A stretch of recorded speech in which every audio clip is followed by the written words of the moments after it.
what do you hope that readers will take away from your book? hmm I hope, well, I'll start this way. I would say um, I received a few early copies of the book, and I went to one of my kids. I have four kids, so I went to one of their soccer games. And what's really cool is that the people there at the soccer games aren't people that go to my church. None of them do. And my kids are all on different soccer teams, so none of these people. But you get to know them over the years. And there were times when I was writing this book that I was sitting on the soccer sidelines at practice, kind of cramming to get something done. I would sit there with my computer. It was nice, quiet time to do it while the kids were practicing. But then some of the parents, go, "Hey, what are you working on?" And so then they knew it was coming. And so I've had certain people that were very, very excited for me. And so when I got some early copies, I signed them and I gave them to some of these friends. This was just about a week ago.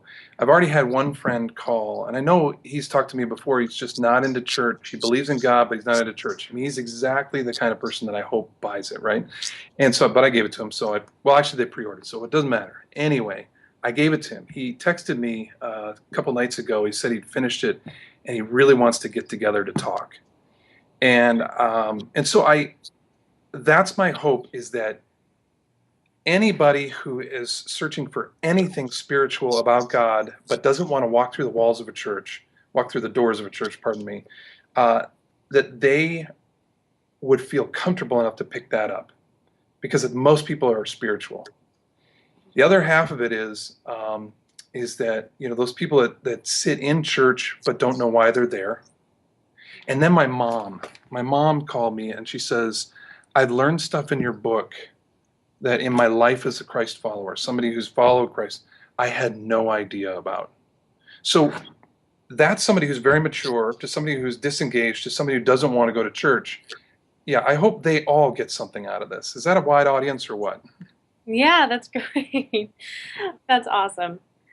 Um, so I guess the last question I would have is, what are the main messages that these people that you are reaching with your book, what are the main messages that you do want them to take away from?